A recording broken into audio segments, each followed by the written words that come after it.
Print, email, Facebook, Twitter. More. Tasmanian winemaker calls for similar protections as France's Champagne. A winemaker is leading the push to register Tasmania's own regional appellation scheme for wine, saying if it is good enough for the French, Tasmania should have similar protections. But the locals know a visiting delegation of European Union officials may be surprised by Australian winemakers calling for the Tasmania way of doing things to be protected in the same way Méthode Champenoise is, by geographic indicators, GIs, that stop pretenders hitching a ride on the growing reputation of the island state's industry. This week, the touring party from the EU arrived in Hobart to discuss the use of GIs, which controlled the use of names such as Parmesan, Prosecco, balsamic vinegar and Champagne, which are also regions or towns. Noted Tasmanian winemaker Andrew Curie said the state developed its own sparkling wine appellation scheme back in the 1980s, to legally define and protect produce from a geographic area.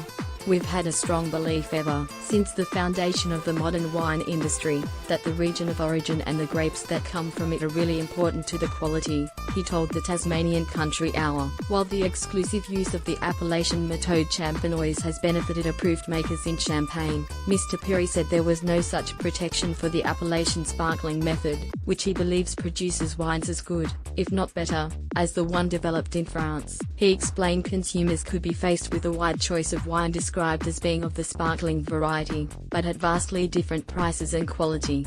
I am going to propose we register Tasmanian method, which we'd expect would be supported by the EU and would be recognised globally.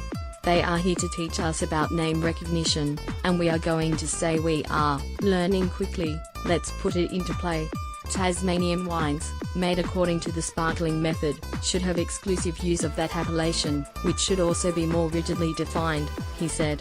We want to preserve the uniqueness of our wines and we don't want to open the door to cheap imitations. If you do something really well, people will trade off it, freeloaders, he said. But hard to tell the difference between a great sparkling wine and fizzy plonk. There is a way, Mr. Perry explained. The bubbles are different, the pressure is different. If you put a pressure meter on the bottle, the cheaper method is a much lower pressure. The true Tasmanian sparkling method gives you those fine bubbles that last a long time in the glass. The cheap bubblies have big bubbles and they fade pretty quickly. Respect, s'il vous plaît. What form the appellation would take, Mr. Perry was not sure, saying the descriptors Tasmanian and sparkling would likely feature in any submission. He said Tasmania had been on this journey for a long time, almost as long as the French. The French started the modern systems of production 1820. We are not too far different.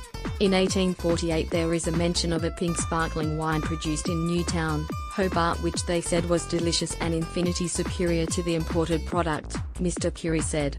In recent years, Tasmania's sparkling wine has started to attract significant attention overseas. Only 18 months ago, a Tasmanian sparkling wine, of the traditional method, in a blind tasting beat 4 Grand Marque champagnes, which are the best companies in Champagne.